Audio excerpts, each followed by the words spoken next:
Greetings and salutations, and thank you for joining us on your world this Thursday morning. It is the 11th day of February, a day calendared as the International Day of Women and Girls in Science. Now, this day is set aside to encourage more women and girls to enter science-related fields, could be health, science, technology, mathematics, etc.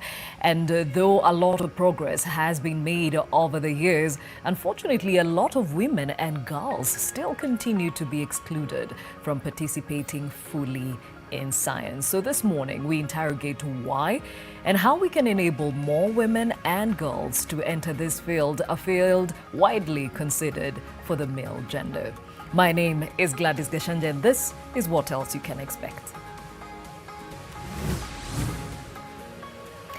Women and girls in science. As I mentioned, this discussion is in light of the International Day of Women and Girls in Science. Ladies, there is a space for you to flourish in science. Stay tuned for the how. Tunatumia maji ya bahari. Hatuongezi chochote.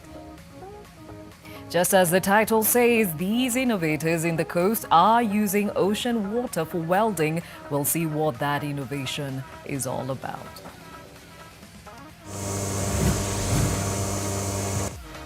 Further afield, South African wine industry is slowly dying, starved off by coronavirus lockdown measures.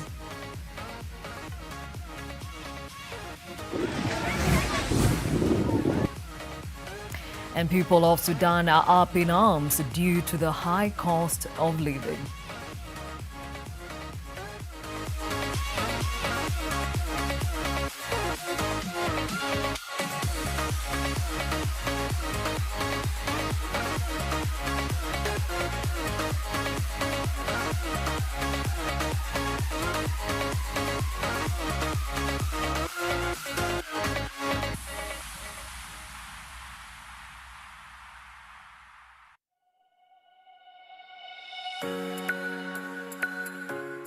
So as we focus on the International Day of Women and Girls in Science, our question of the day to you is, what can be done to encourage more women and girls to embrace STEM, that is science, technology and mathematics subjects and careers? What can be done to encourage more and more women and girls to embrace STEM related subjects and careers? Talk to us. That hashtag is new normal, and you can also reach us using the numbers at the bottom of your screen. Now, before we get to that very critical conversation, let's take a look at the effects of COVID-19 around the world. And this morning, globally, those figures stand at 107,853,095 confirmed cases of COVID-19 around the world.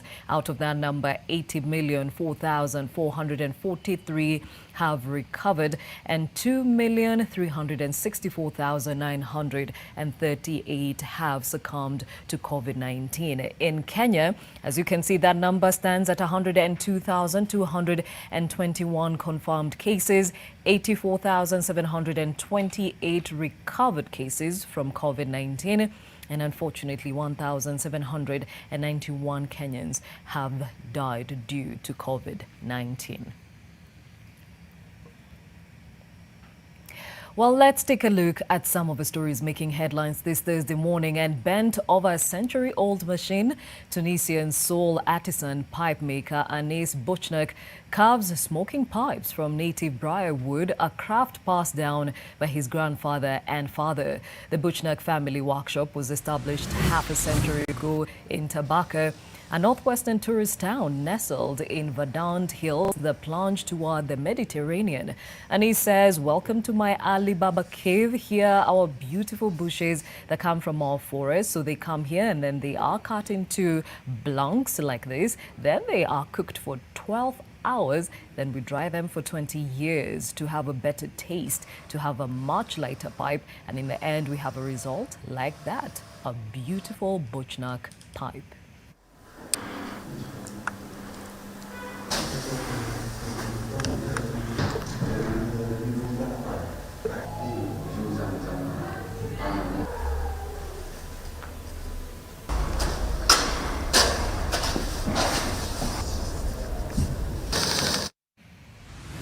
Elsewhere, protests break out in a key port city, the restive Darfur region, and other parts of Sudan over the rising cost of living. A new government team, including rebel leaders, has been tasked with fixing an economy decimated by decades of U.S. sanctions, mismanagement, and civil war under now ousted President Omar al-Bashir.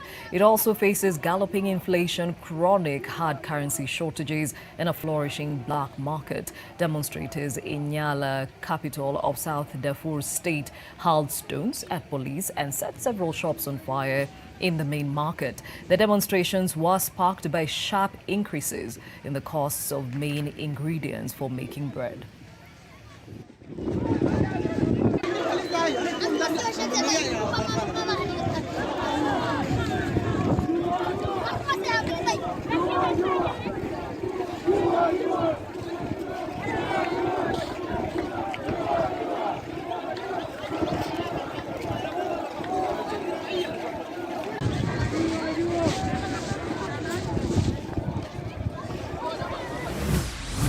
Now, wine farms in South Africa's Western Cape are struggling to survive after successive coronavirus-related alcohol bans bruised the industry. The De Meers Fontaine farm in Wellington already has over 90,000 litres of surplus stock at the start of a new harvest.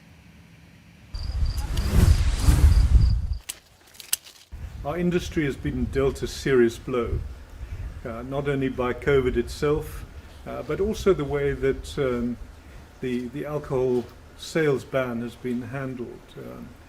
We think it could have been done with a bit more finesse. And it's important to state that we are patriotic South Africans when we recognize the priority of saving lives. To be honest with you, we don't know how we're going to take this thing forward, because we had 3 lockdowns specifically on the wine industry. And how it affected us with revenue was almost putting us back 2 years. For a specific time, government was there to assist with TERS, but it was not efficient. We sat with water shortage, the drought, COVID, the lockdown. There's nothing more this industry can take. We still sit with last year and 2018 vintage. And what are we going to do with it? We don't know. So we've reached out to the international market. And to be honestly true, what we still are very proud of, France is actually our biggest importer. The challenges are many and varied on different levels for all of us. And I think the biggest challenge obviously has been the alcohol ban. But I think hand in hand, we need to look at new ways of managing the abuse of alcohol rather than just an outright clampdown.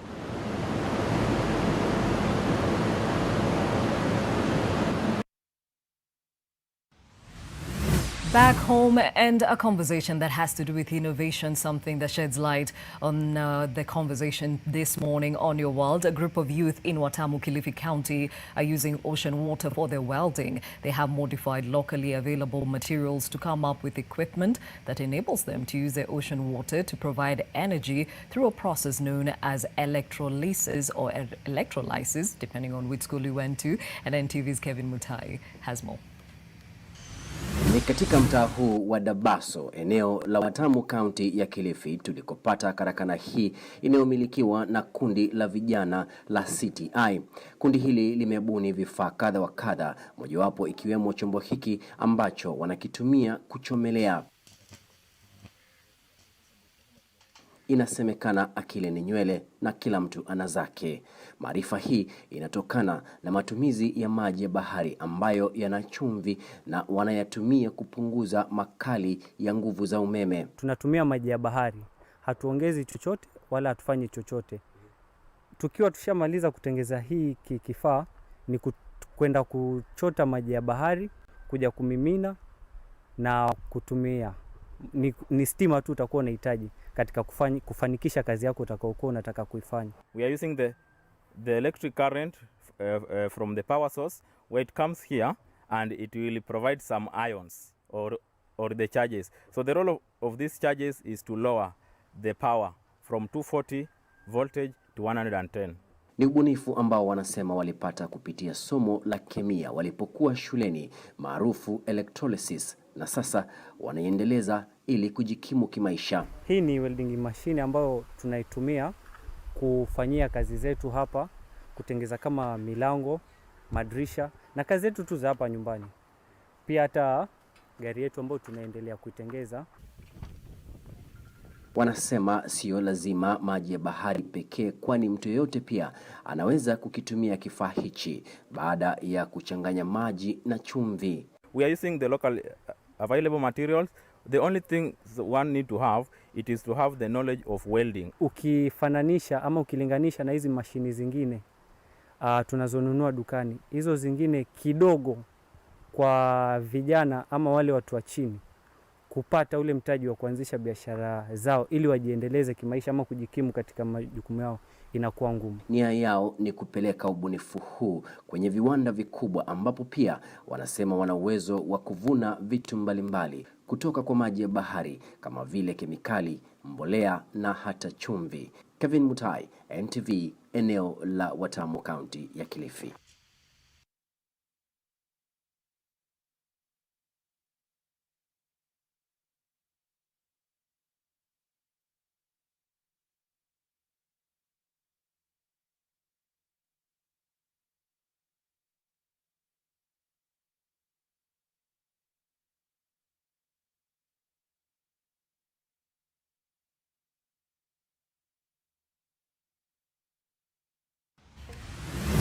So innovation, science will be a conversation of the day, even as we mark the International Day for Women and Girls in Science. Now, to help us understand how we're doing as a country, what more we can do to get more girls and women in careers that are STEM related, and of course, taking up subjects that relate to the same. Joining us virtually, actually, is Joyce Njogu, who is the Kenya Association of Manufacturers Head of Consulting and Business Development.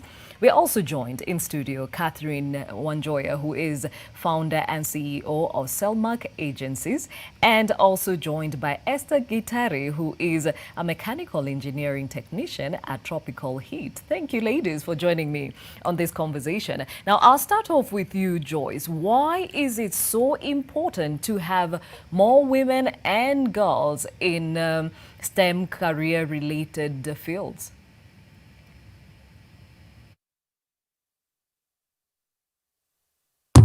Thank you, Marceline. It's very important, of course, to have girls and women in STEM. They need to participate in the agenda of innovation, and them forming half of the population globally, then they surely should be engaged and included in all decision-making levels. This way, the women and the girls are able to participate in the economic development of this world. They are part and parcel of the communities.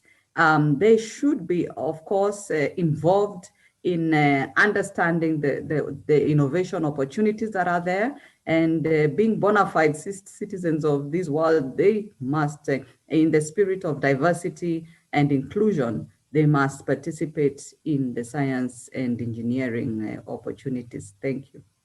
And even as we talk about the importance of women and girls getting into career-related careers, or rather careers that are related with science, the theme for this year, the UN 2021 theme, is Women Scientists at the forefront of the fight against COVID-19. Has this come in handy, and has it also opened up more opportunities for women to plow into these areas? Yes, it has come in very handy, especially in the health sector. You realize that majority of the workers are women in aspects of care, from nursing to the doctors, to the people who are offering hygiene opportunities in the health system, it has become very critical for the women to be involved. You know, naturally, women have been agents of cleanliness, peace, and general health, being co-creators in these issues of also well-being of our young people. So the women have been quite involved in this era of the COVID-19 pandemic in a lot of campaigns, assisting with the hygiene factors to help people understand the issues of COVID, as well as care within the hospitals. The women have been exposed a lot in supporting those who have been infected, as well as creating prevention measures. The women also have been very innovative, developing protective equipment, from the masks to the gowns, and all those other innovative opportunities have arisen in this season. And we are very grateful for that platform that was given to the women and girls, including research. They've been part of a lot of discussions on the best possible ways to get into opportunities of supporting health and safety in this sector. We've seen education. Women have been affected immensely. Globally, education was affected and a lot of schools closed. Many girls were affected because in the process of education, we were bridging the gap. So a lot of girls were out there affected. So there has been some negative effects, with most of them, unfortunately, going into the mother's way and delaying their progress. So at this season, we need to put in more affirmative actions to lift up and mentor the girls that were affected during this pandemic. For the women, again, those who are in the teaching profession and hospitality, they were heavily affected economically, and a lot of them had to come up with innovative ways of surviving and just boosting the economic aspects in this society. So there's opportunity to continue supporting our women and girls to build resilience in their ways, most importantly, to help them participate in science-related subjects where innovation and infrastructure is highly pegged in. And from the manufacturing sector, we are aware there are many barriers there, and as CAM, we have offered to support a lot of our girls and women to be able to be innovative and get access to equal opportunities in the workplace, in the manufacturing sector. Thank you. All right, Joyce, and we'll get into more details of the same in a moment. But talking about the role of women in this space, especially in the pandemic, Catherine, this resonates because out of this pandemic, there was a silver lining. You were also able to contribute to solving some of the issues that came with the pandemic. What are these? Basically, good morning, everyone. Basically, what we did, we've been dealing with menstrual machines for incinerating used sanitary pads and other menstrual items. So what we did during the COVID-19 pandemic, we saw that like most of the items, especially the masks, were just being thrown all over. And we realized this could even go in a long way in even affecting other people or infecting them with the virus further.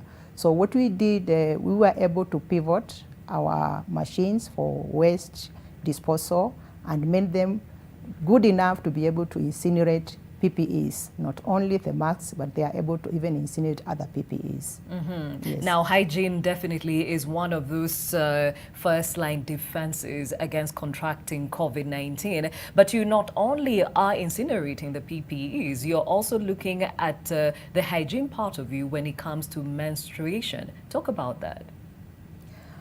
Yes. Actually, we were drawn into, I was personally drawn into menstrual hygiene incineration when I went back to my village after I had an empty nest to help the girls there with sanitary pads. And soon after I gave them the sanitary pads, I discovered I had created a problem of disposal. So it was from there that as a team we went into research and we were able to come with an incinerator for menstrual waste disposal. That's how it started. Okay, yeah. Excellent. And when you talk about the PPE incinerator, how has it taken up in the market? We haven't been able to do much. With the Kiambu County, we have already given 3 of the incinerators, which were used especially during the time when it was very serious, when Kenya had very high numbers of infections. They were using them in the isolation facilities. And again, we have other companies which are interested in it. We're still in talks with them. And hospitals, clinics is good enough for clinics because they don't need to buy the very big incinerators. This one and our incinerators are compact in size, so they don't need a big space to keep them. They're very efficient. Yes. Okay, and as we can see, that's what you're seeing on your screen. They actually take very little space wherever they can be used. And as she is saying, they have come to meet a demand that has been brought about by the COVID-19 pandemic. Let's bring in Esther. She's the youngest of us all here. And Esther, you, as I mentioned, are a mechanical engineering technician at Tropical Heat. What exactly do you do? Okay, basically, like you just said, I'm a mechanical technician at Tropical Heats. Okay, basically what I do is a normal day-to-day, okay, yeah, we attend to breakdowns that happen in the company because it's a manufacturing company, so we expect to have a lot of machines in there. So basically what we do is check the machines if they are okay, attend to breakdowns, and we actually get to invent new things, new structures, and also we also do machine, what is it called? Okay, we also do machine installations and all that. Aha, so when you went to high school, did you ever think you would end up being an engineer? Okay, I always tell this to each and every person that I meet. Okay, I never thought I would be an engineer when I was in high school. It's funny enough. I never thought I was going to be an engineer because I used to joke to my friends, telling them that, okay, I'll probably do business or something after high school. So I just fell in love with engineering after high school. Aha, and what is it that you had to take, perhaps later on in your training, to be able to qualify for this job? Okay, after graduation, I contacted CAM, Kenya Association of Manufacturers. What did you train in before you contacted CAM? Oh yeah, I trained for a diploma in mechanical engineering. Yeah. Okay. Now, Joyce, definitely the issue of getting more girls interested in this career path is one that is still a big debate, as most girls shy away from even taking the STEM-related subjects in school. How can we be able to bridge this gap? Girls, I know, get shy from getting into these related courses, science-related courses, mainly from a young age, where the division of roles is defined in the household, and you find that girls are put in the kitchen or cleaning up, just hospitality kind of initiatives, and the boys then are told, you go and check out the car, go and support your dad maybe in going to the garage, or come and help us fix this equipment. And issues of ICT innovation, you find the boys are encouraged to do so naturally by the way the society has divided roles in the home. So girls over time then find they either don't have time because they're busy really doing housework, which includes cleaning and cooking. It takes a lot of time. And by the time you're free to begin to think about innovations, really you're tired. And then, of course, role models. There's a challenge where you find a lot of people then give girls a shorter pathway and say, it will be such a long process to go to technical courses, and, girls, really, they're not girl-like. So there's a lot of narrative that discourages these young girls, especially in the rural areas. And one of the things we can do is come up with programs or games for children where young girls also participate, or a girl child participates with the boys. And it's already happening, I must say. And then also the Science Congress with the high schools and all that, we find girls also being encouraged to participate. Also, we are aware as manufacturers that we need to go out to the schools to just mentor and, inspire the girls to look at science as an innovative and high-profile career that they could pursue. So a lot of engagements are happening in high school and in universities with industry to just open their world of work, to begin to see what it means to be in the science field. We're encouraging also the technical colleges and the universities to do the same. The campaigns they have to enroll people or young people into colleges, they be intentional in also reaching out to the girls. And fortunately, from our work, we've realized that out of every 5 girls that join science-related subjects in colleges, at least 2 or 3 will drop out along the way. And those that continue, once they graduate, they, after all, don't get into science-related careers. So we've seen there's a high attrition in that pipeline of education for the girls. So we need to be very intentional and have affirmative action in hand-holding these girls. First, to see the attraction of science-related courses, get them into the colleges and support them to finish the courses. I asked one of the girls one time, why is it that you're struggling or your college is struggling to have girls in the classroom? And one of the things she told me was that, we are, the PPEs are very rare. If you're welding and, your face, you don't want your face to have those sparks on you. So again, you find just the handling of equipment. So we could also come up with tools that are friendly and safe to use for the girls, even at college level, for them to feel it is offering efficiency and at the same time giving them the safety that they need. I also spoke to a young man one time who we were working with in a project on TVET promotion, and he told me in their class, there were about 50 engineers with only 1 girl. So I asked, okay, what were the challenges? They didn't understand also. So even the boys within the engineering classes in the universities didn't understand why girls were dropping out. So there needs to also be some mentorship of the young men to support the young women and work closely, handhold them as well, and just bring some form of gender equality. Others also say, facilities are not so friendly. You're in a university and there are no toilets for girls, and probably earlier there was a conversation of pads and such. You want a private place you can clean up and just change into your pads and go back to class. Again, facilities are not so friendly. These are realities in our institutions that are barriers. So at CAM, we are looking at that entire value chain, including the workplace, supporting with policies that can make the workplace be more friendly to young engineers or young scientists, the women and the men to work together to build on the diversity that will then encourage mentors and role models to help these young people participate equally in the innovations. The challenges in this world are many, and diversity will be one of the easiest opportunities to be able to harness talent from both genders and mostly to just include the young women and the young girls to be able to contribute to the solutions of this world. Thank you.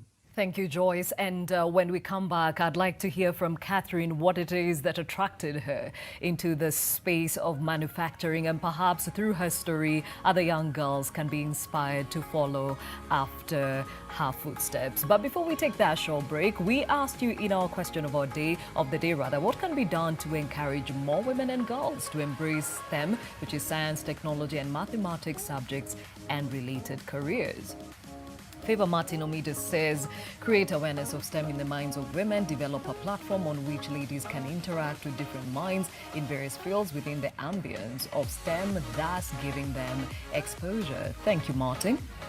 We have Kyoko who says, let's start from the primary school level. Exposure to STEM at the earliest stage will go a long way. We have Danny who says, is the system embracing it first? Good mentorship, good question that has been raised by Joyce. And Saint says, you cannot force someone to do what they don't have a passion for. They have freedom to choose what makes them happy. So only if they show interest, it's when you provide a platform for them to know more about it. By finding ways to brainwash it into them, it's not a solution to be discussed. Only them can find their way towards the interest. Saint, we hear you, and definitely you've got to be interested in it, but we also need to think about perhaps the influence of our social and cultural circumstances, especially in the African setup. When we come back, we have another discussion, or continue with this discussion in as far as how more girls and women can get into science-related subjects and careers. Stay with us.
by Awiko and Mr. Seed. Dial star 812 star 802 hash. Skiza na Nation. I was thinking today, I'm going to stick with the empty tomb, and I want to make a big deal out of that. And I know for most of us evangelical Christians, we are very familiar and very comfortable with the space of the cross and the death of Christ. But we don't think too much about the resurrection. And yet, if Christ had died and remained dead, there would be nothing for us to celebrate.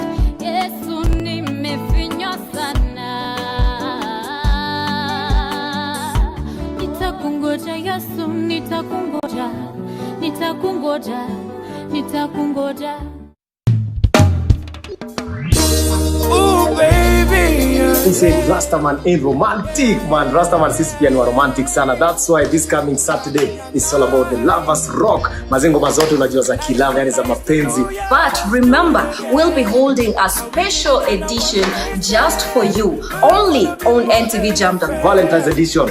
DJ Malosa, Miss Kativa, Most Price Entertainment, NTV Jam Down. Let's do this Saturday. We did it on a one night stand. Girl, I wanna be more than a friend to you.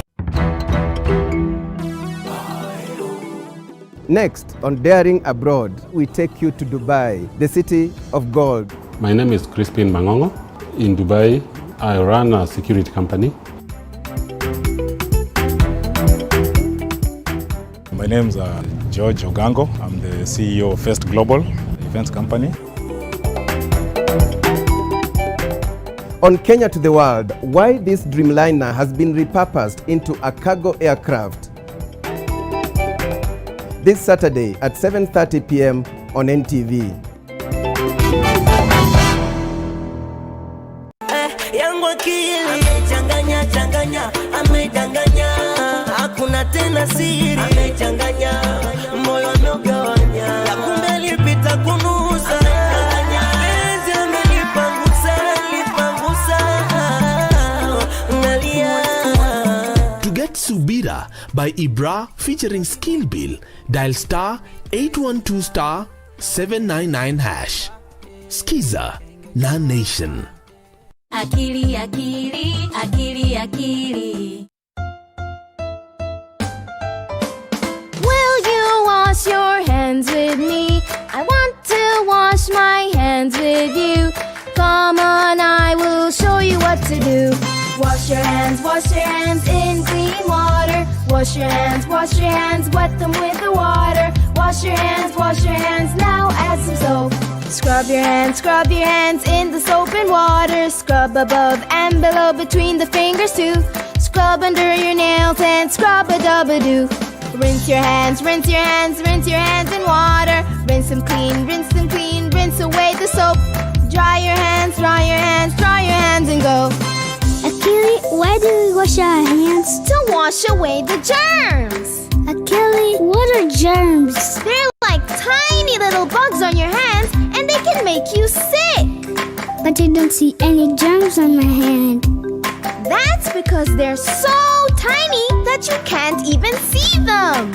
Oh wow! I want to wash the germs away. Will you wash your hands with me, Achille? Of course!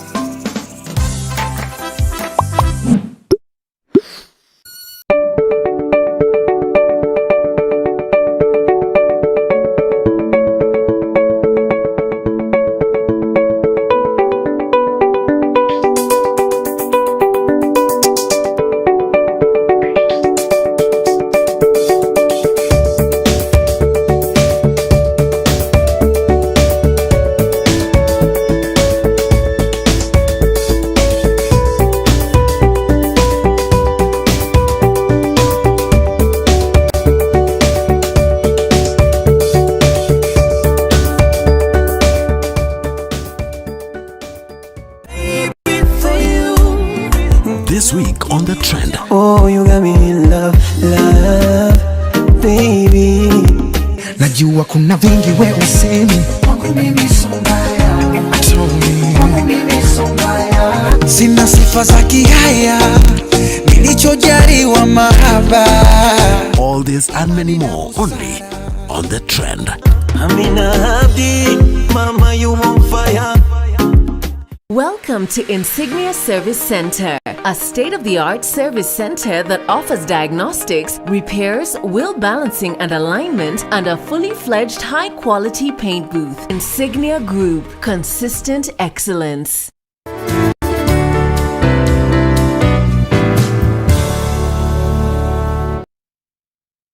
Try Panadol Advance for relief from headaches, body aches, and fever. With Panadol's Optizorb formula, the tablet gently breaks down in the stomach, quickly absorbs, and starts providing pain relief in 15 minutes. For fast and effective pain relief that you can trust, try Panadol Advance.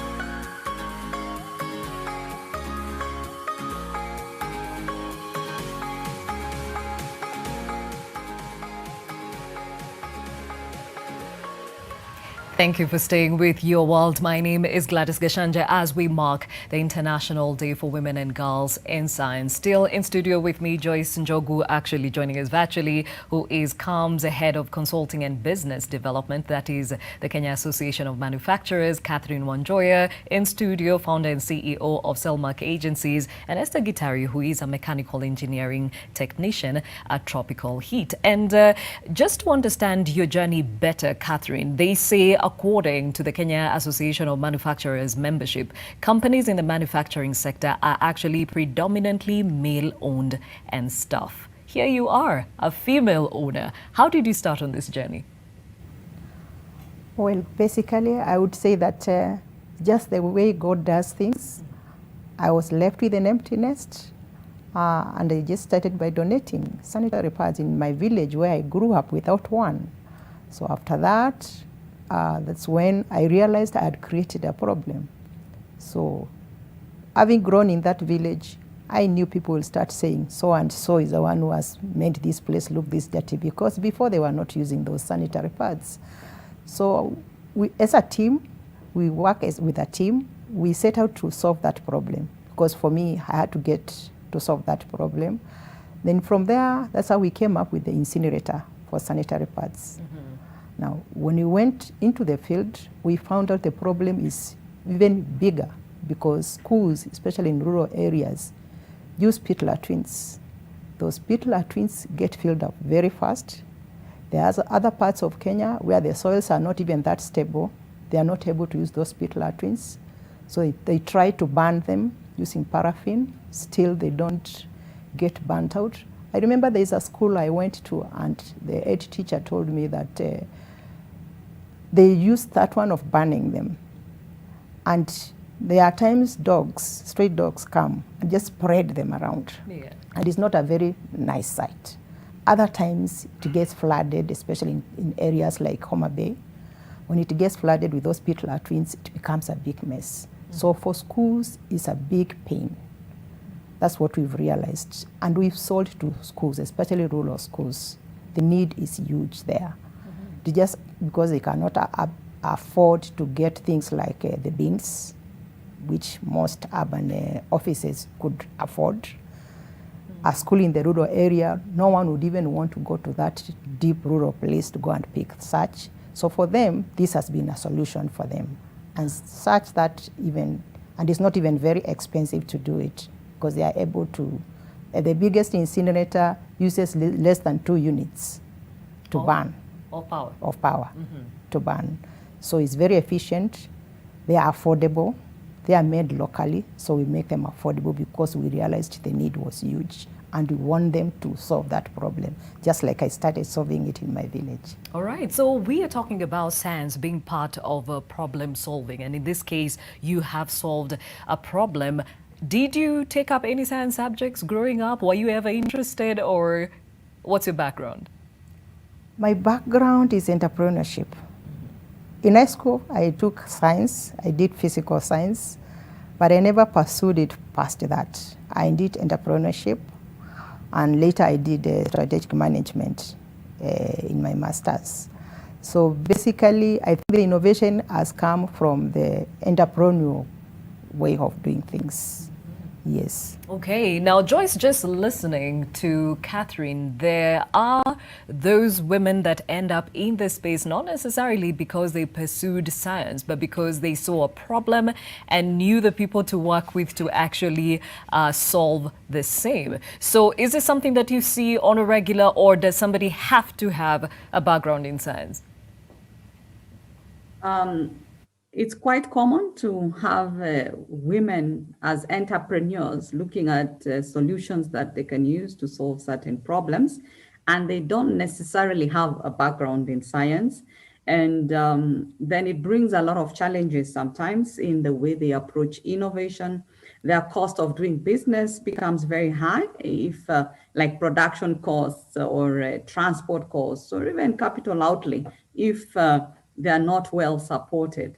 So we find that most of the women are in the informal sector. Almost 90% of the informal sector will be women, and a lot of them then struggle to then find spaces to be innovative and at the same time become competitive. So because most women naturally will go into entrepreneurship, that's why we are also promoting access to skills development or education. And you can access education from different levels, either through the school system, your primary school, high school and university, or within your workplace, you access innovation centers or incubation centers that can then help you look at ways of advancing your technologies or your innovations.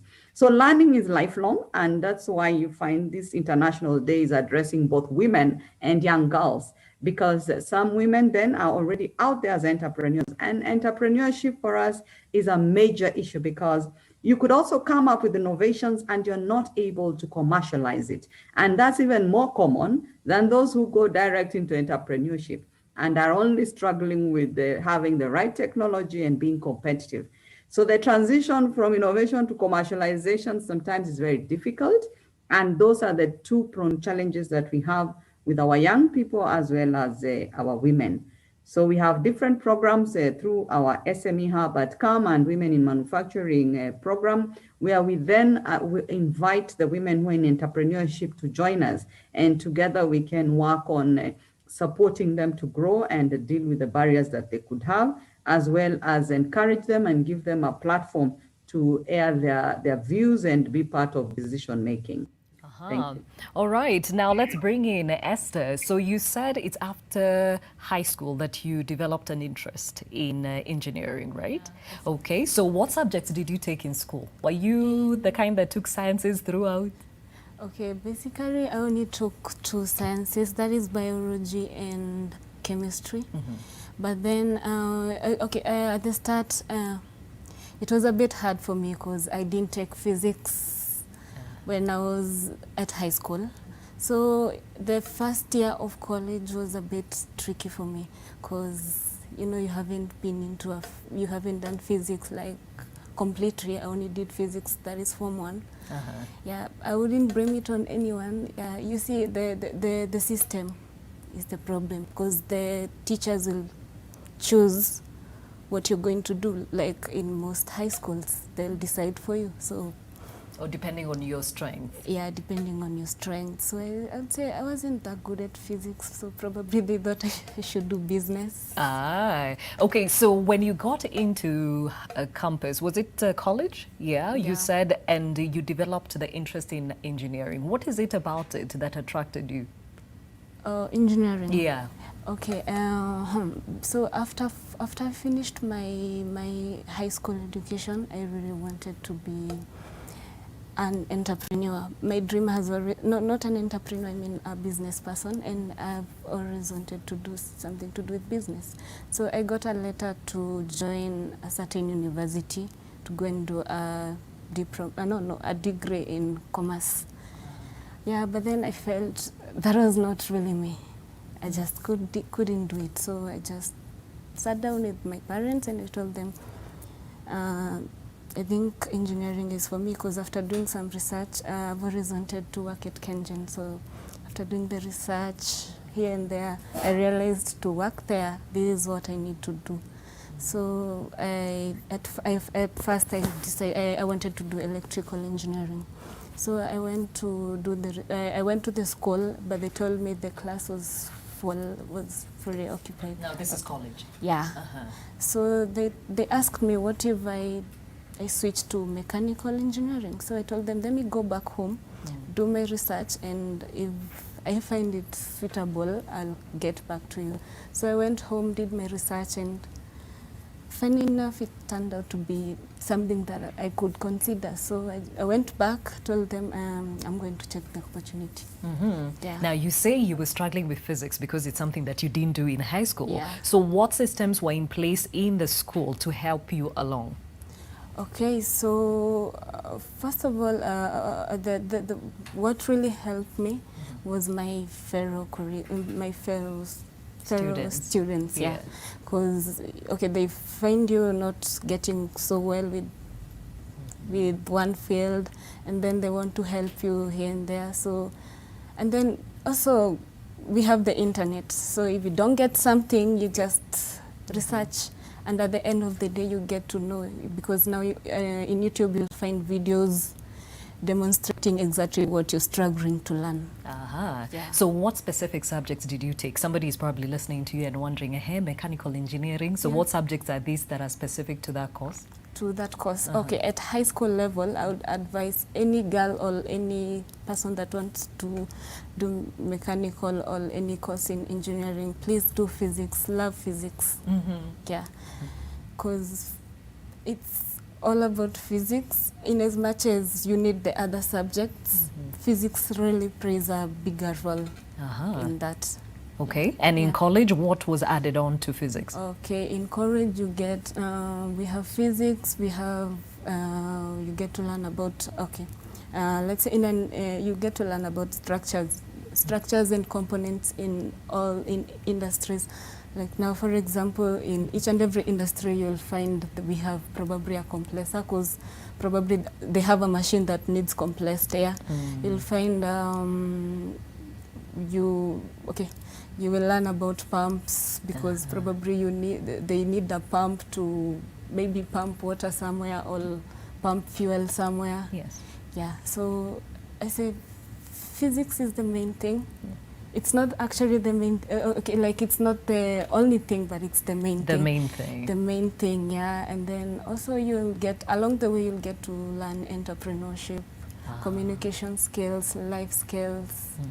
Yeah, and then now plus the core subject of mechanical engineering. That's where you get the plant,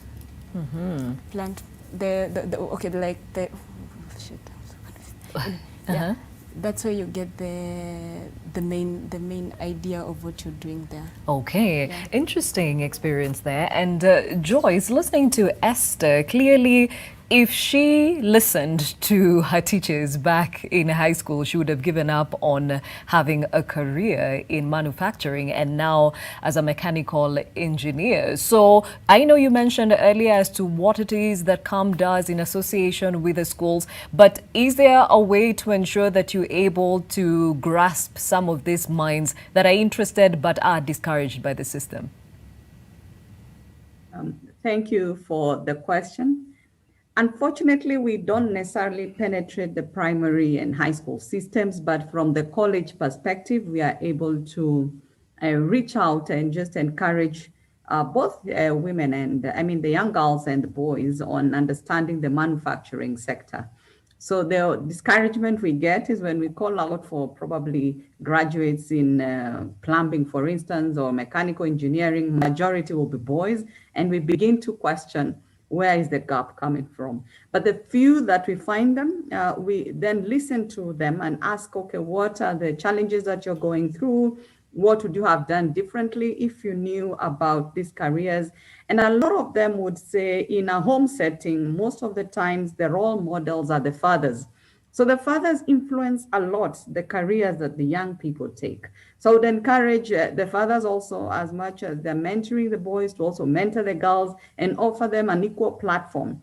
I've seen a comment from the viewers that you cannot force people to really take up or have an interest in something. I just wish to say that interest comes from a place of exposure. So once you're exposed to something, then you can be able to tell whether you have interest or not. A lot of our young girls are not exposed.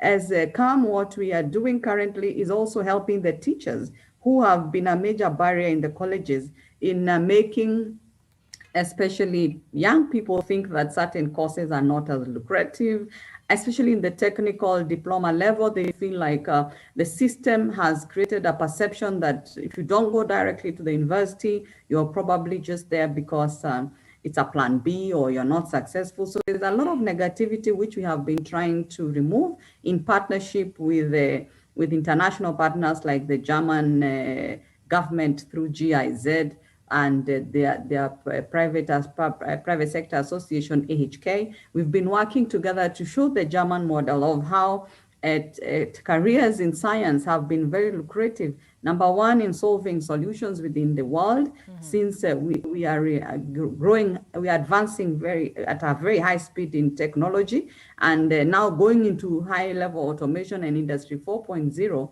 it's inevitable that science is the next level of really increasing productivity and efficiency in the world, not just in the workplace, but in the homes.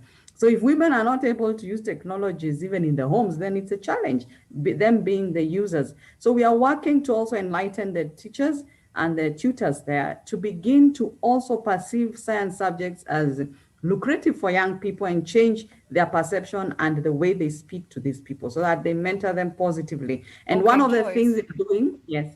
allow me to interject and ask this. There's somebody who is saying these young minds get lost in that primary level or high school level, depending on the exposure they've been given in as far as the subject matter is concerned. Shouldn't this be a challenge perhaps to the Kenya Association of Manufacturers to go deeper and grasp these minds when they're still young? Yes, this is a very good challenge. We started with going to the colleges and inviting the young people to visit industries and see how industries are processed, just the entire process and the opportunities within industry in creating solutions for the world. And the challenge now is how we go into high schools, and especially we could start with high schools. I'm not sure about primary, but we could develop programs also for primary schools. It happens in other parts of the world where primary schools, there's an education day and you open a factory where, primary schools or high schools can visit, and then there can be a talk. Because seeing is believing. When people go to a factory, maybe you love chocolates, you're taken to a chocolate factory and you see the processing of chocolates, access to the raw materials and how it creates jobs for people, how it improves the economy, and generally enjoying work with your colleagues and building the nation. Once young people see that, they make a promise that they'll one day work in that factory. Some people go to, depending on what you like, so that exposure is very necessary. And one of the things we've done, we don't have internships for primary or high school, but for the colleges, we've opened up internship opportunities for real practical experience where we give you an expert in your field of training to work with you for 3 months. And that is another platform for building exposure and helping you to contribute to the innovations in that industry. Once you have that exposure, then you're able to make informed decisions and enjoy being part of creating growth in the economy. So I take that challenge, Gladys, and we'll work on programs to support high school, especially teachers. I know some students say, I just hated physics because of the physics teacher. Yeah, so just supporting the teachers and the career offices to help young people in really just participating. We also encourage them to participate in the science congresses, the high school level science congress. The opportunities there also to just participate and begin to be creative and enjoy being part of creating solutions for the world. Thank you. All right. Now, I'm glad you've taken up that challenge, and this is one of the conversation points even as we mark the International Day for Women and Girls in Science. Now, another report, or rather another statistic that comes out of a study done by the Kenya Association of Manufacturers is that companies that had been in operation for more than 40 years actually have a very, very little workforce that's related to females. So female workforce is like at 29%. Something that is still wanting, but we have ladies here who are in that space. So the question is, what can be done more to actually change this narrative? Remember, the question of the day to you is, what can be done to encourage more women and girls to embrace STEM-related subjects and careers? We have Wesonga James who says nothing. Really, Wesonga? Robin says, I wish you asked what should be undone. A lot has been done already. I hear you on the socialization, and that's what we would like to actually rubbish this morning. We'll take a short break. We'll be right back.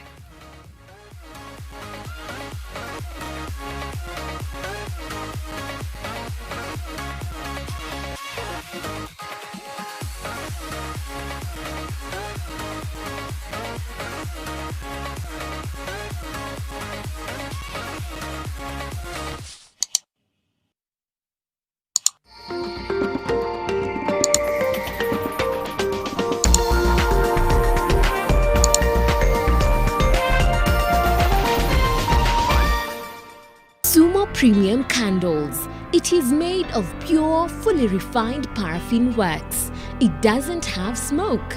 It has long burning hours. It is non-drip. It doesn't smell. Always smile and walk with Sumo Candle from Rock Industries Limited. For inquiries, visit our offices at Ndume Road off Lungalunga Road behind Carton Manufacturers near Sinai Stage. You can also talk to us through 0722 575 619.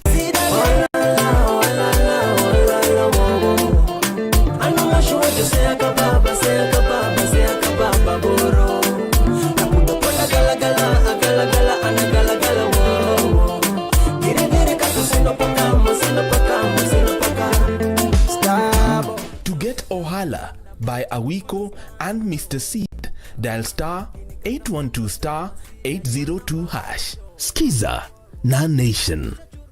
I was thinking today, I'm going to stick with the empty tomb, and I want to make a big deal out of that. And I know for most of us evangelical Christians, we are very familiar and very comfortable with the space of the cross and the death of Christ. But we don't think too much about the resurrection. And yet, if Christ had died and remained dead, there would be nothing for us to celebrate.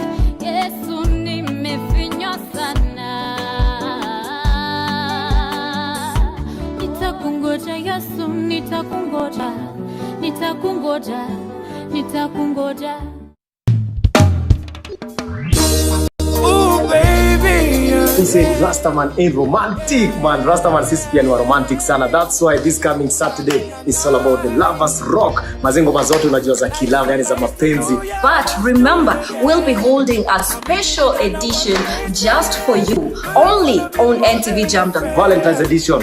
DJ Malosa and Miss Katiwa, Most Price Entertainment. NTV Jam Down. Let's do this Saturday. We did it on a one night stand. Girl, I wanna be more than a friend to you. Next, on Daring Abroad, we take you to Dubai, the city of gold. My name is Crispin Mangongo. In Dubai, I run a security company. My name is George Ogango. I'm the CEO of First Global, events company. On Kenya to the World, why this Dreamliner has been repurposed into a cargo aircraft. This Saturday at 7:30 p.m. on NTV.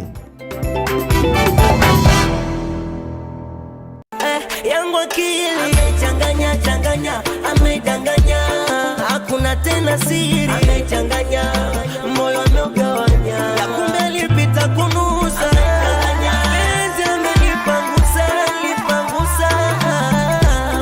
nalia. To get Subira by Ibra featuring Skill Bill, dial star 812 star 799 hash.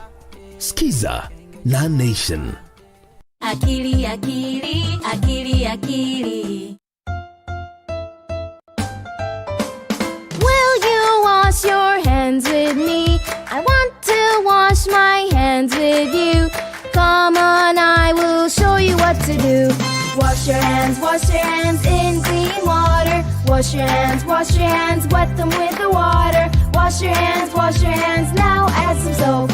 Scrub your hands in the soap and water. Scrub above and below between the fingers too. Scrub under your nails and scrub a dub-a-doo. Rinse your hands in water. Rinse them clean, rinse away the soap. Dry your hands and go. Akili, why do we wash our hands? To wash away the germs. Akili, what are germs? They're like tiny little bugs on your hands and they can make you sick. But I don't see any germs on my hand. That's because they're so tiny that you can't even see them. Oh wow! I want to wash the germs away. Will you wash your hands with me, Akili? Of course!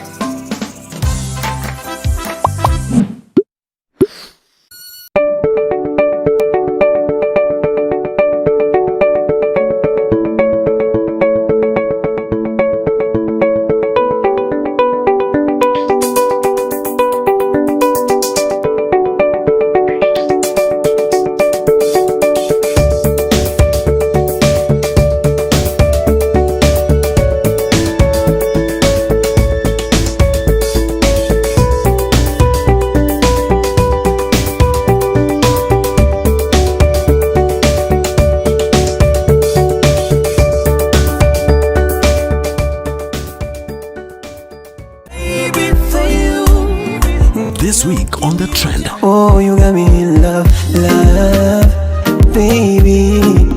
Najua kuna vingi we usemi kwangu mimi so mbaya. Kwangu mimi so mbaya. Sina sifa za kihaya, nilichojaliwa mahaba. All this and many more only on The Trend. Amina Abdi, mama you on fire. Welcome to Insignia Service Center, a state-of-the-art service center that offers diagnostics, repairs, wheel balancing and alignment, and a fully fledged high-quality paint booth. Insignia Group, consistent excellence.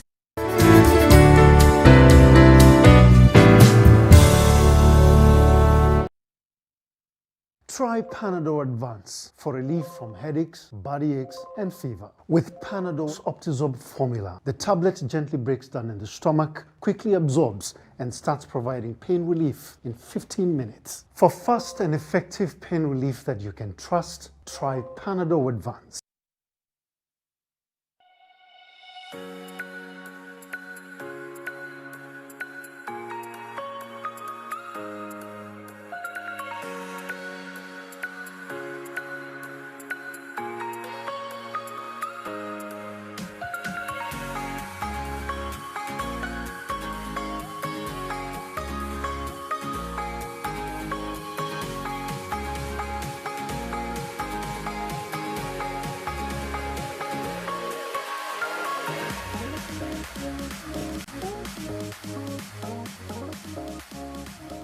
Thank you for staying with your world this Thursday morning. Today we are marking the International Day of Women and Girls in Science. And to help us understand how far we've come and what needs to be done to encourage more and more women and girls in this field is Joyce Njogu, who is CAM's Head of Consulting and Business Development, Catherine Wanjoya, Founder and CEO of Selmac Agencies, Esther Gitari, Mechanical Engineering Technician at Tropical Heat, and now also joined by our very own Zainab Wandati, who is an editor in science and technology at NTV Kenya. Thank you, Zainab, for joining us on this one. Before I get to you, let me put across something that has been commented on. Now, first of all, let's take stock. Over 15 years now, and the global community has been pushing more and more girls into this field, but yet there seems to be a gap, and that's why this day is being commemorated. And we have Irungu Basharia, who says this narrative is quite old now. Girls are doing sciences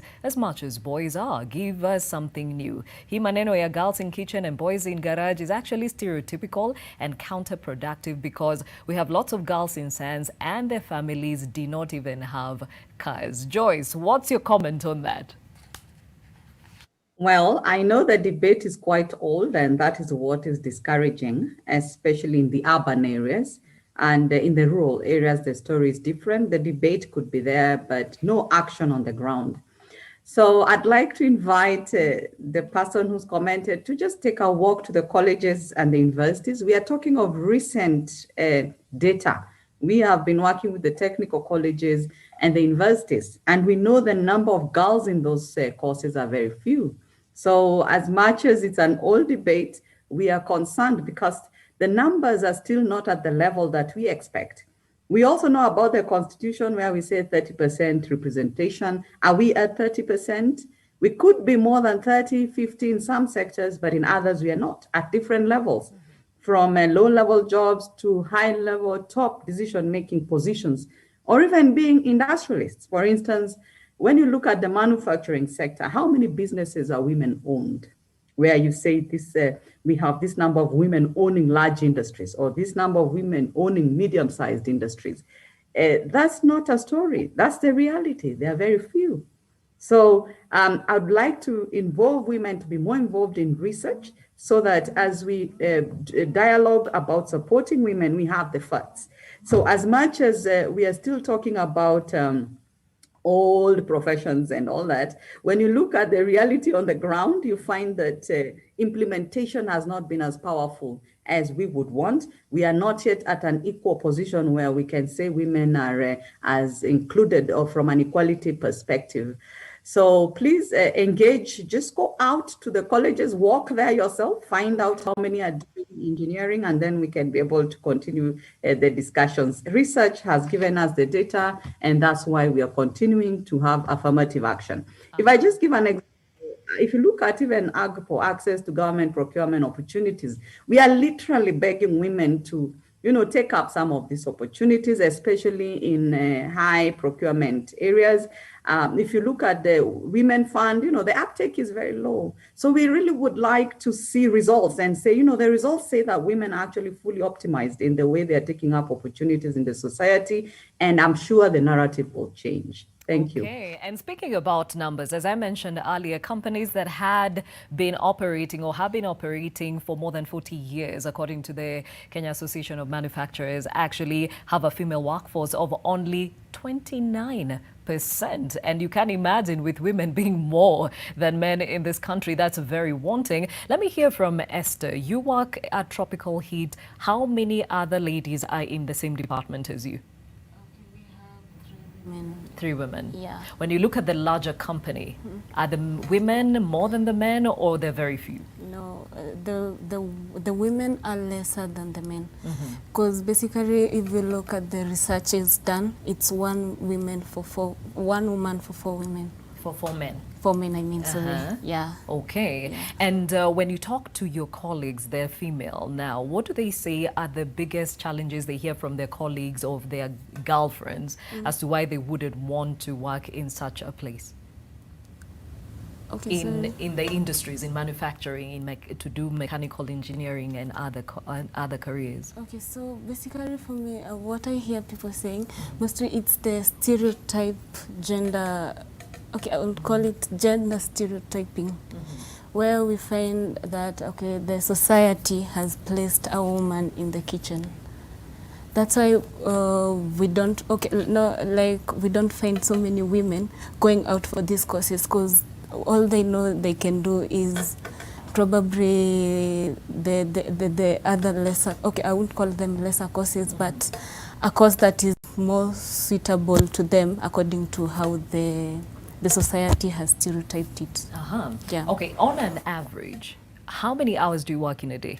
8 hours. 8 hours a day. Yeah. Do you have night shifts and day shifts, or now with the curfew there's nothing like a night shift? No, we do have night shifts and day shifts. Yeah. And do you ever have women on the night shift? Yeah, we do. You do? Personally, I do go for night shifts sometimes. And do you find yourself thinking about your security or finding it a little bit harder? Perhaps if you had a family, how you'd handle the night shift na uko na watoto nyumbani? Yeah, so that is the main challenge. Yeah, for now, I don't have to think about all that because I don't have a family to take care of. So it's flexible for me to go work at night. But then now, when you sit down and think about this, all you want to do is you want to be in a higher position when you get there, because if you are in managerial position, once you, now it's more flexible for you to start a family, have kids, because you'll have more time to juggle work and home. Yeah. Interesting perspective put across by Esther. And let me bring in now the owner, Catherine. Are you intentional on recruiting women into your company? Yes, I am very intentional in recruiting women. Basically, because I am a woman and I know women can work as well as men do. So we are, like in our company, we have like 50% women. Yes. Well done. Yeah. Well done. But even as you think about that, number could be higher. But as put across by Esther, right now she doesn't have to think about the family. So the logistics of doing night shift, day shift don't really matter.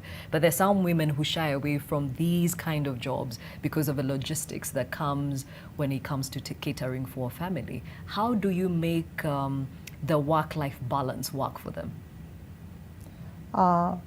For us, mainly more women are in marketing than in engineering. I have more men in engineering than women. So, because they do better in marketing. That is what we have realized. Once in a while, I get a lady electrical engineer who comes, but part-time, especially when we are very busy. But basically, we have men in the engineering department. Okay. Yes. So you've never had an engineer who is female? No. Okay. Not right now. Yes. Interesting. Yeah. All right, let's bring in Zainab. Now, you work in the newsroom, we in the media. Perhaps the circumstances are a little bit different with actually more women interested in the science department. Talk about this.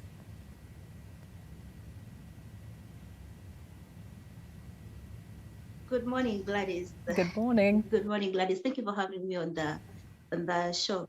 Yes, in the newsroom, we have seen a lot more women interested in the science coverage as opposed to the men, which I could say is a good thing, given that today we're celebrating women in science. And if you look at the NTV Science Desk, there's only one male reporter who's expressed interest in joining, telling stories on the science desk. And if you look at the newspaper as well, there are more women reporters there than there are men. I don't think this was by design. I think it's just according to the interest that people have in this field. And maybe it's also perception that people have in the newsroom that sciences are more of a women thing as opposed to a men thing. So the men want to tell the politics stories and other stories that they consider serious about the economy and whatnot, and then soft stories like science and features and those stories that tug at your heart. Those ones are left to the women. And this actually gives us a great opportunity to tell more stories about women and tell you stories about the kind of things that women are doing out there in the field of science. And you'll be happy to know that women scientists are actually doing brilliant things out there, especially in the field of agriculture. And many of them have won global awards, continental awards, because of the work that they do. For instance, we have a scientist who is a cultural scientist, and she's based in Katumani, and she's working on this fantastic project on aflatoxin, which is something that has bothered Kenya for quite a long time. People died of aflatoxin, and I think the record shows about 200 people have died on aflatoxin. And then this woman scientist has come up with a product that can stem aflatoxin in the field before it goes into storage, before it ends up on your table. And because of her research, she actually won global recognition of that research. And I think having more women in the newsroom telling this kind of stories then gives us the opportunity to also tell stories about other women and the kind of work that they're doing out there. The fact that you mentioned it's because people think we are talking about the humanitarian stories, the human interest stories. So that sounds very female than it is male. Is it important for workplaces to also be cognizant of this kind of stereotype and perhaps encourage more people to see the impact of plowing into the science field for the betterment of the products that we put out there? It is important to have workplaces recognize this and also encourage this kind of stories, because one of the criticisms that the media get often is that we tell more male kind of stories. Even when we interview people, we skew towards male interviews as opposed to female interviews. And as much as we have tried to change that over the years, as much as we also have a gender desk at Nation Media to try and tell more stories about women, the challenge you face is that women are actually very afraid to talk to you. Women are actually very afraid to tell their stories. And I had the lady technician there talking about the challenges if you have a family. You know, those are the kind of things that women actually worry about. You ask this scientist maybe, and you are trying to find a scientist and you want to tell their story. And maybe it's a show like this one, Your World, which is an early morning show, and you expect this woman to present herself this early in the morning. She will start to tell you all kinds of things. Oh my God, how will my children go to school? Oh my God, how does my hair look?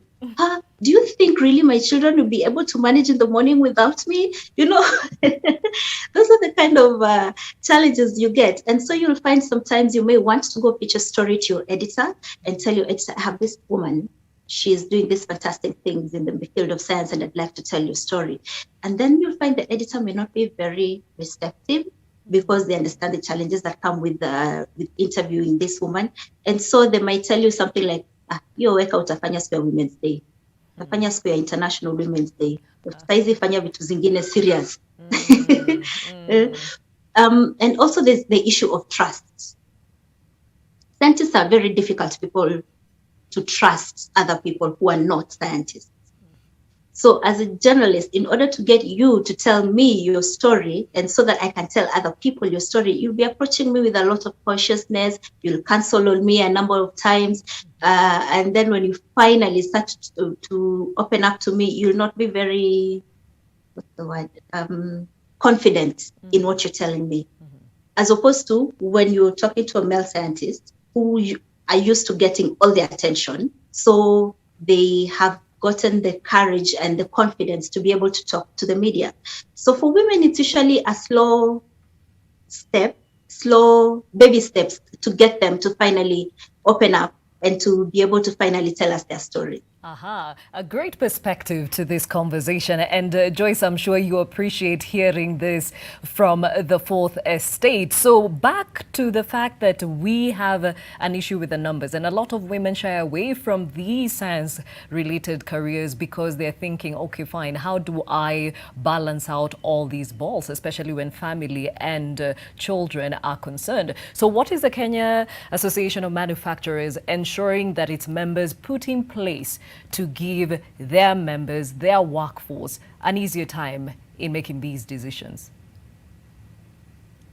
Thank you, Gladys. At the Kenya Association of Manufacturers, we've become intentional in the way we support the manufacturing sector to put in agenda length and mainstream how then they prepare for work processes and how they onboard women and even develop them in the workplace.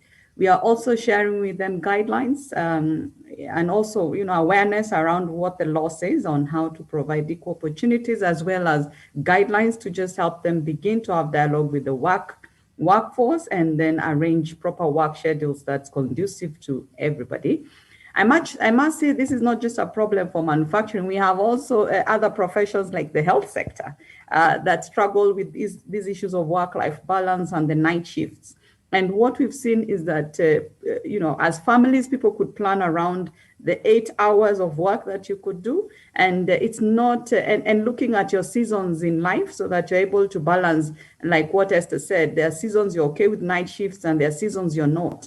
Just the same way the government says in your season of pregnancy, then you go for maternity. So seasons have been taken care of even within the law. But within the companies, then how do you provide safe working spaces for mothers to be able to manage also bringing up their families as well as working, and the different career stages also take care of that naturally, from the young girls as they join in the workplace at early stages and how they grow up their careers. So that career planning and opportunities is what we are working on, so that young girls are not discouraged by going into very lucrative, or into their passions in careers that are perceived to be challenging for women.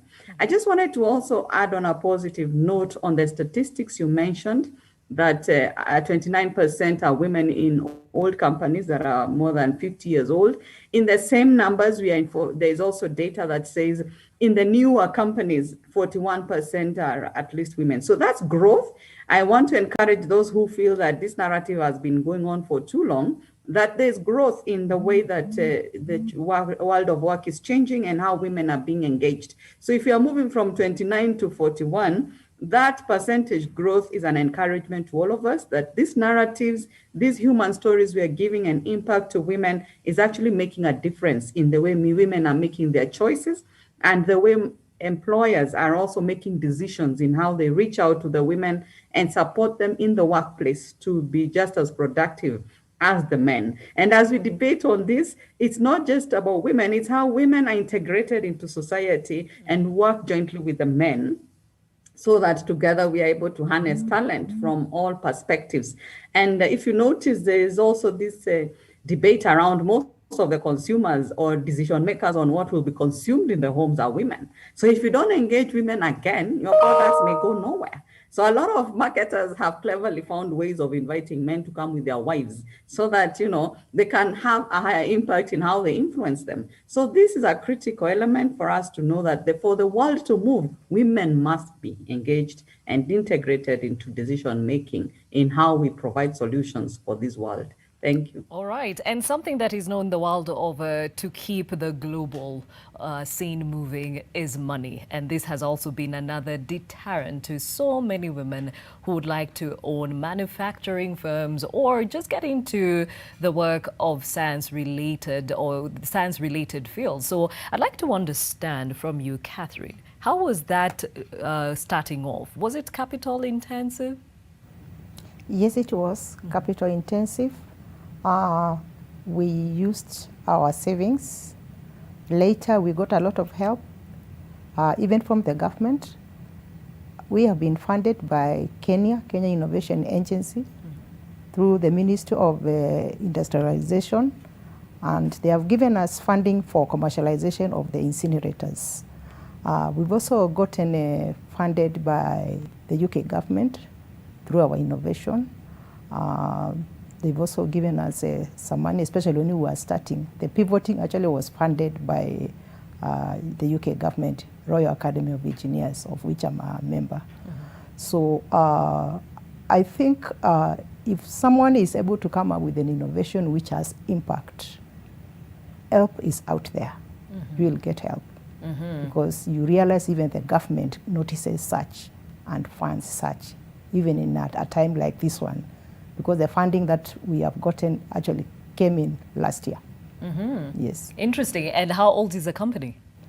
The company is about 7 years now. 7 years. Yes. So it came after 6 years. Yes. Okay, that is a long time, and you perhaps could have given up on this funding. So how are you surviving in a 6-year period? We have other items. The new items are just the incinerators. So we've been dealing with adult diapers. So over the years, we've built revenues through the sale of adult diapers and the sale of sanitary pads and other things we call sanitary pad dispensers. Now, the new innovation which actually has given us funding is the incinerators, especially the menstrual waste incinerators and the PPE incinerators. Yeah, so I've realized it depends on the kind of innovation you have. Because when we were dealing with the adult diapers and sanitary pads, no one showed interest in us. But when we came up with these other 2-3 items, we've gotten funding for it. You become attractive. Yes. Okay, we have a caller from Kisumu. George from Kisumu, what's your question or comment? Good morning, Gladys. Good morning.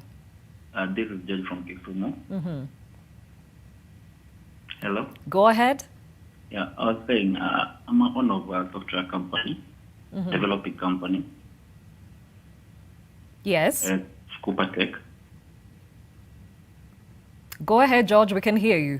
So I've been looking for women to work for me, but I'm not able to find them because I think there are very few, and if I find those few ones, they're very incompetent. I don't know why. They're very incompetent. Yeah, I think there's something to do with the temperament towards that field.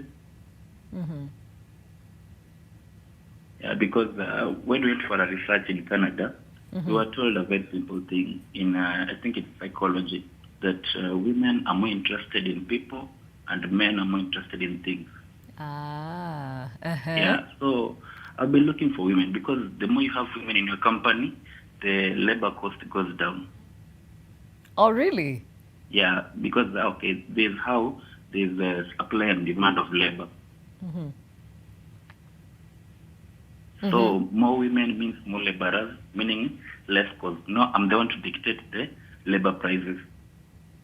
Okay, interesting perspective. Thank you, George, for calling in. Just before we let you go, what is it that your company does? Okay, we develop apps and cut trackers. Yeah. All right, so you are in tech. Thank you for calling in. At least you get like 3-4 women, you can refer them to me. All right. Asante sana, George, for the offer and for also tuning in. And before we take a short break, I know we're still understanding the impact of finances. And I would like to hear from Esther if she ever fathoms of owning her own company and what she envisions as challenges to get into that dream. And also understand better from Zainab, even with the stories she's done, how women, especially in the rural areas, are able to handle the financial obstacle. We'll be right back.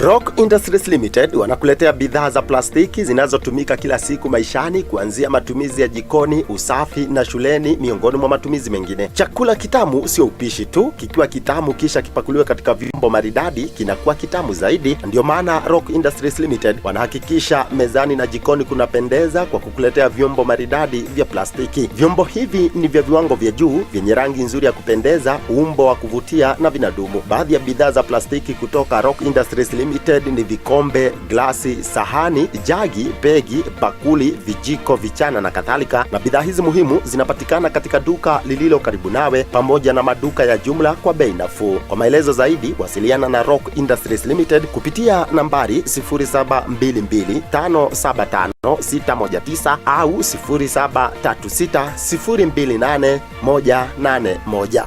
Maji mdosi wangu ametupa simu yangu ndani ya maji. Mdosi wako kwa sawa. Venye Nkirota ameniambia ajui na akimpigia simu ashiki. Hi guy, what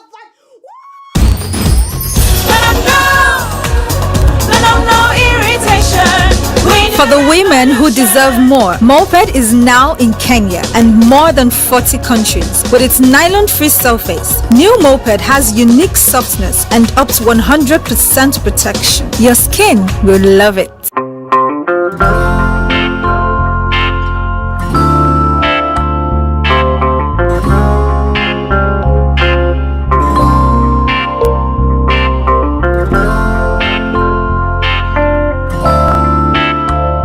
Breaking news from Molfix. Let's see what they're developing right now.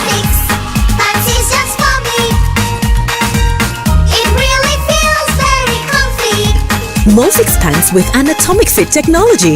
New Molfix pants, an invention from babies for babies. You should also try Molfix.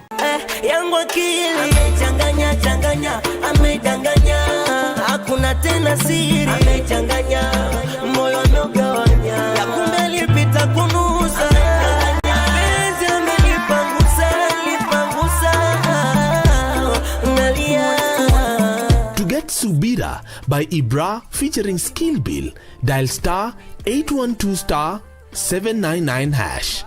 Skiza, Nation. This week on The Trend. Oh, you got me in love, baby.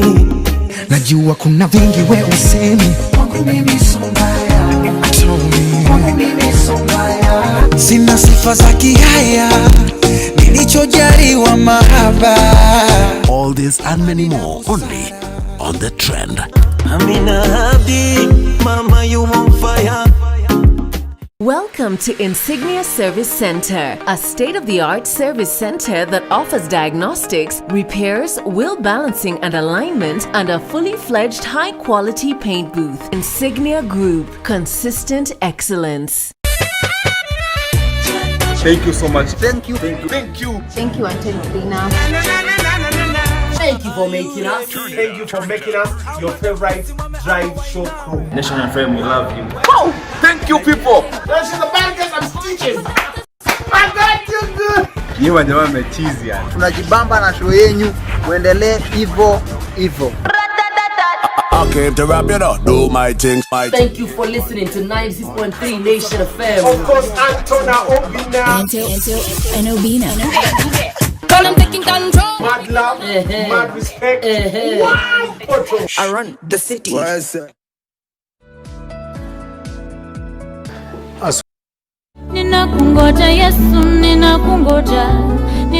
I was thinking today, I'm going to stick with the empty tomb, and I want to make a big deal out of that. And I know for most of us evangelical Christians, we are very familiar and very comfortable with the space of the cross and the death of Christ. But we don't think too much about the resurrection. And yet, if Christ had died and remained dead, there would be nothing for us to celebrate.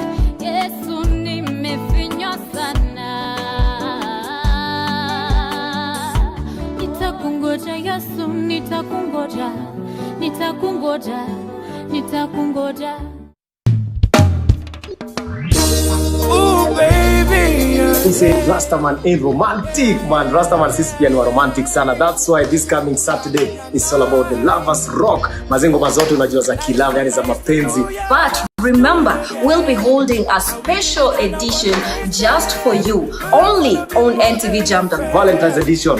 DJ Malosa, Miss Kativa, Most Price Entertainment, NTV Jam Down. Let's do this Saturday. We did it on a one night stand. Girl, I wanna be more than a friend to you. Next, on Daring Abroad, we take you to Dubai, the city of gold. My name is Crispin Mangongo. In Dubai, I run a security company. My name is George Ogango. I'm the CEO of First Global Events Company.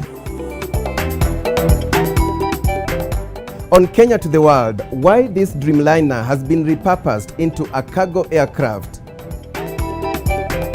This Saturday at 7:30 p.m. on NTV.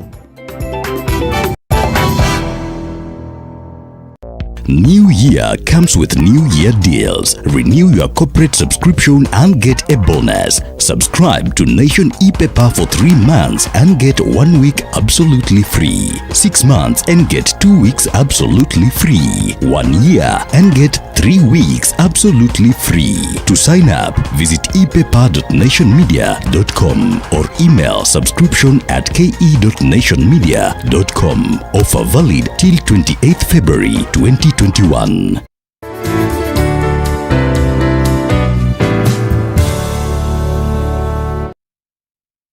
Try Panadol Advance for relief from headaches, body aches, and fever. With Panadol's Optizorb formula, the tablet gently breaks down in the stomach, quickly absorbs, and starts providing pain relief in 15 minutes. For fast and effective pain relief that you can trust, try Panadol Advance.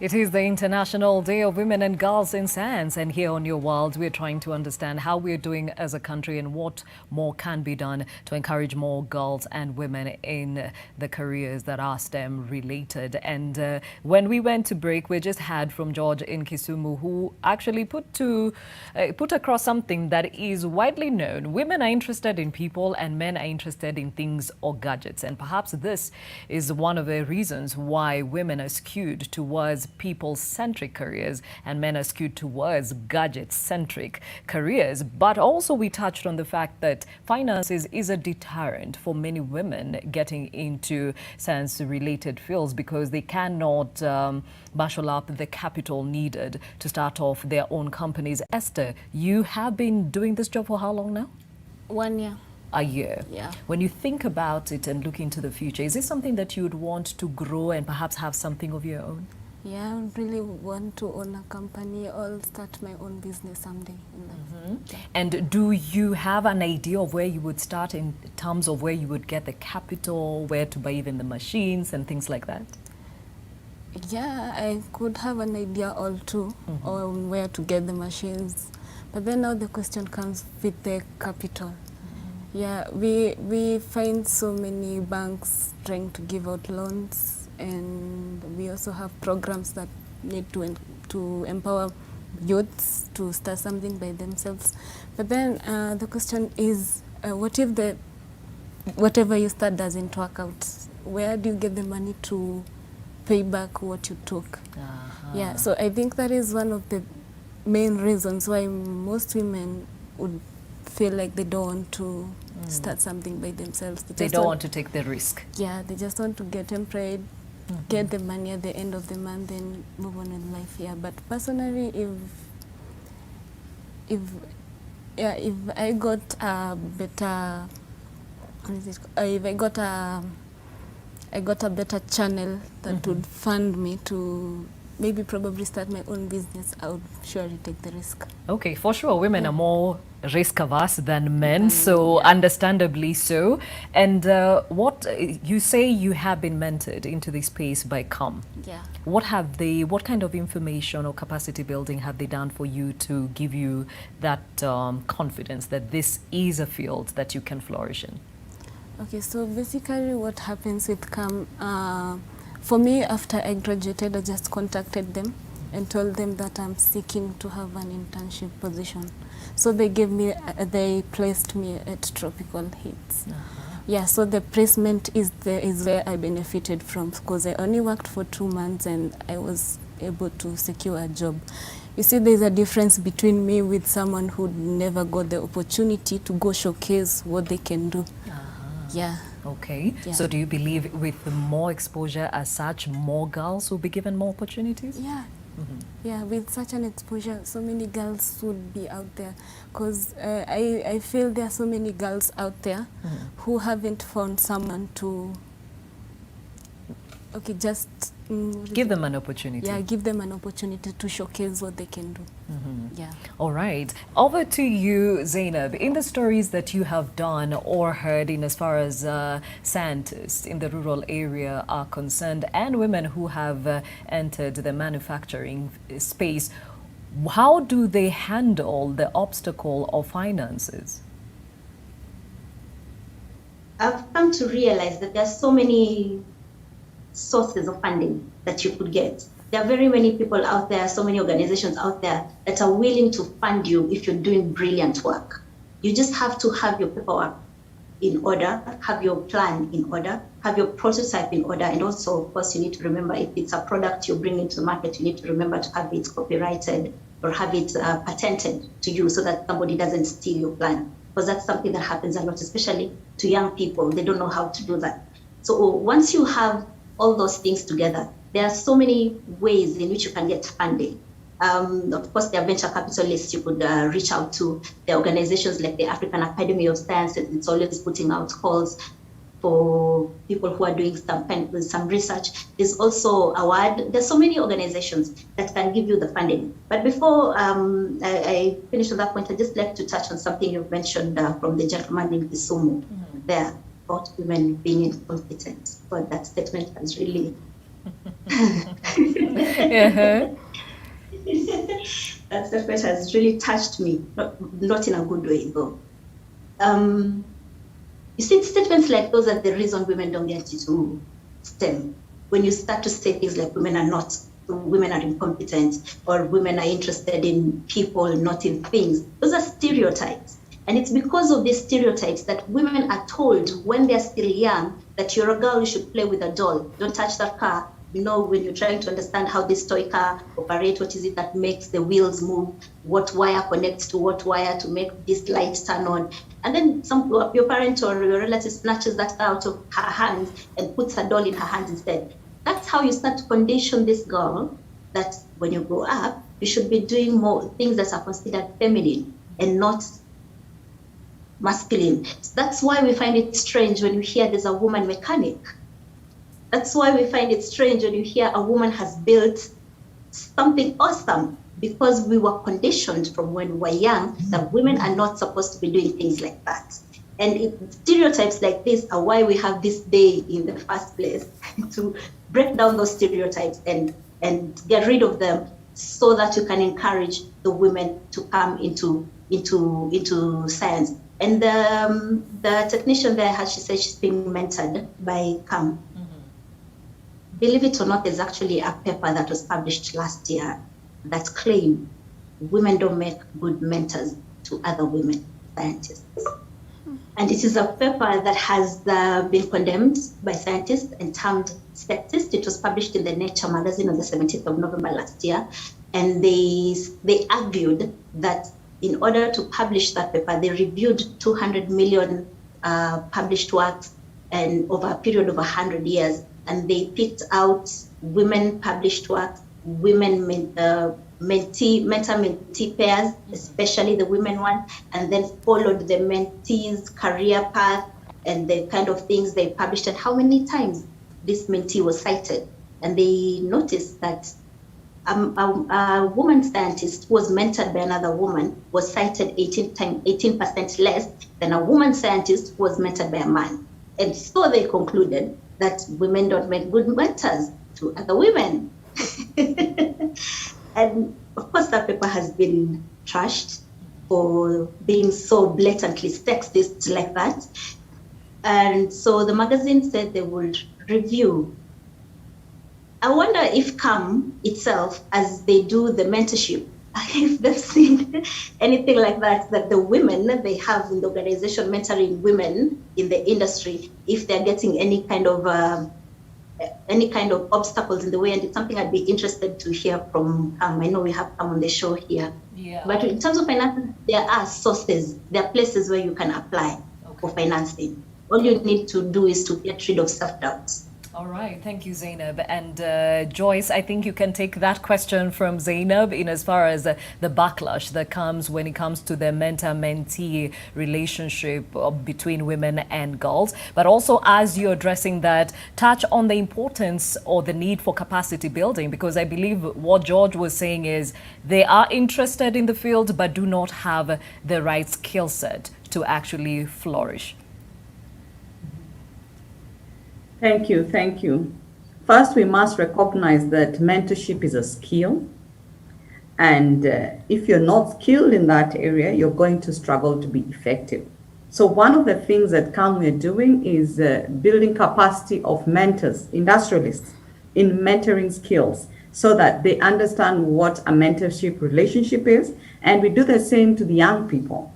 Now, in terms of whether women are mentoring better than men, I think that's stereotypical. What I would address is the challenge around getting Esther to get a mechanical engineer who's a lady to mentor her. That's where the gap is, not necessarily puts a woman or a man. So if in her department, probably she's the only lady, who then will mentor her? Where will she get a woman to mentor her? So we are looking at other women from other organizations and creating safe spaces, like the virtual spaces have become very good, for them to be connected so that you're not tied to just that one organization. We can, if you really want a woman mentor, we can connect you to another mechanical engineer who works elsewhere, and then you can be supported in how to deal with different work mechanisms. You know, in mentorship, there are different types of mentorship. It could be directly on the skills, upgrading your skills in how you do your mechanical work, for instance, or it could be how you balance your work and family life. How do you balance, you know, being an engineer and balance being in the family space? Or it could be how do you relate with other colleagues in the workspace? So if you're the only lady and you need to work with the men, how do you still, you know, create spaces that are decent for both young men and women to work with respect, at the same time increase productivity? So mentoring really is not necessarily about men or women. What we are looking at is building a database of more women to come into the mentoring space, and then that we shall solve. And it's still in line with the issue of capacity building. We are conscious that when you get the right skills and exposure, then you get to grow your career. And that's why as CAM, we've gone out to reach out to the young girls to be able to, you know, okay, we started with going to the colleges to look for those who are already there. And in a new program we've started, which is a duo vocational education and training program in partnership with the Germans, we are learning to do cooperation in terms of 50% learning in the colleges and 50% learning in the workspace before you get your certification. In that kind of work, then we are able to reach directly to the high schools and encourage more young girls to come and understand that you are having an interesting perspective where as you join college, you already have an employer waiting for you to go and do your internship or to go and be attached so that you can practice.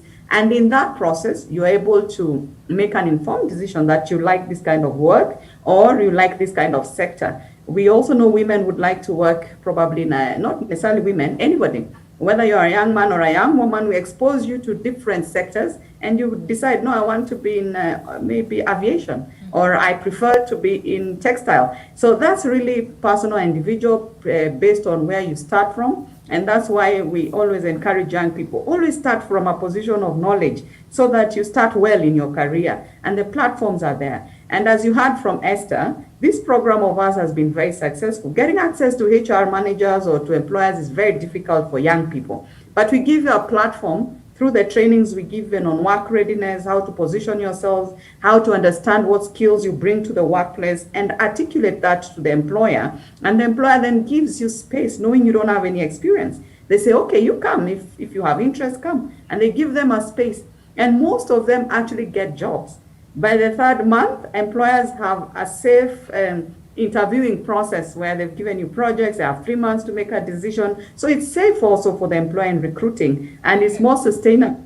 Yes, thank you. All right, Joyce, even as perhaps one of your closing remarks, I know you also are vested with TVETs, the technical colleges that are also essential in skilling girls and women in the area of science. Talk about this.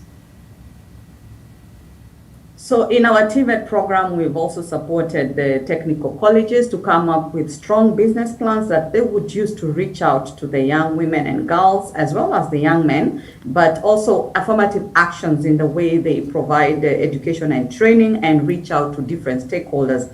And also the right equipments that they could use to make learning quite interesting. We've also supported them in making sure that the training programs and the way the curriculums are developed in a way that they favor, that there is some form of gender mainstreaming. This then provides better equality for all and a better understanding of how both men and women engage in the training institutions, from the learner perspective to the teacher perspective to the management of the institution. So we've been able to also meet the board directors of these institutions and come together and build business plans in partnership with GIZ, and also understanding what productivity means in the colleges and how that translates into productivity in the workplace.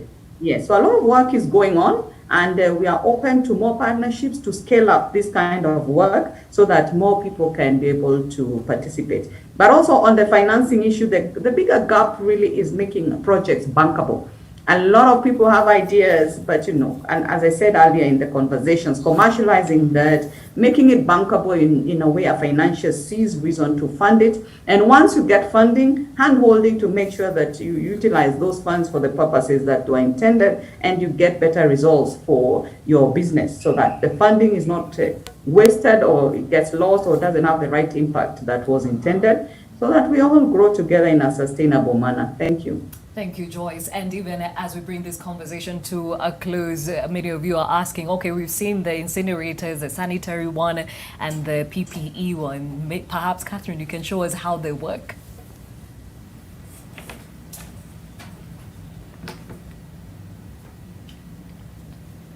So we'll start off with which one? We'll start off with the incinerator for menstrual. For menstrual, okay. Yes.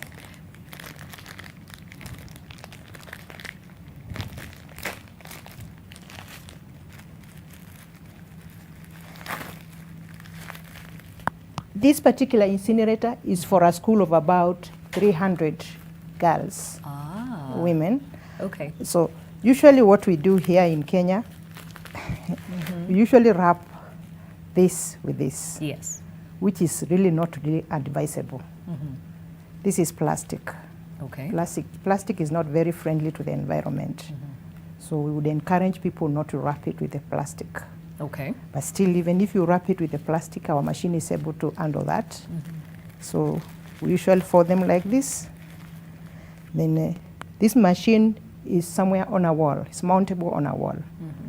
Probably in between, I've seen most schools doing it in between the dormitory and the washrooms. Makes sense. Yes. Yeah. So when the girl uses it, then they just open here, just throw it there. And then at the end of the day, it has a capacity of about 30 at one go. 30 what? 30 sanitary pads, if you're using the sanitary pads. End of the day, or after, when they are full, somebody will just press one button. And then within 4 minutes, it's able to destroy them.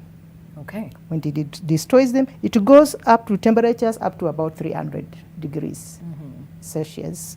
So the ash would come. Okay. Then you remove this and you empty it. Okay. Yes. It is sterile because of those high temperatures.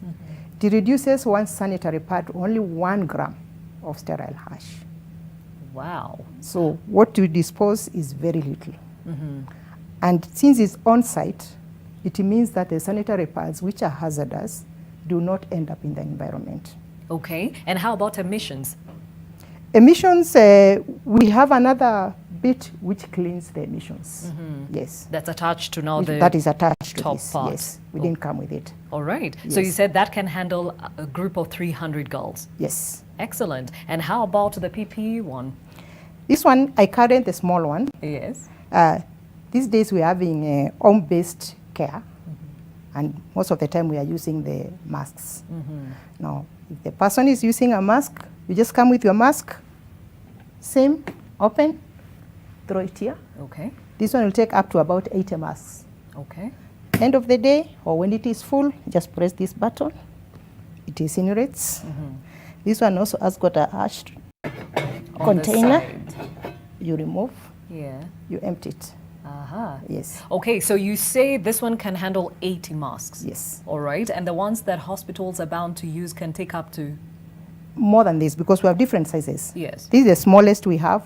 We have others which you do, like this one cannot do like other PPEs. This is basically just for masks. Okay. But for things like the gloves and the rest, we have bigger ones which are able to do that. Okay, and the biggest you have can take a capacity of? 20 kilos at one go. Oh, wow. Yeah.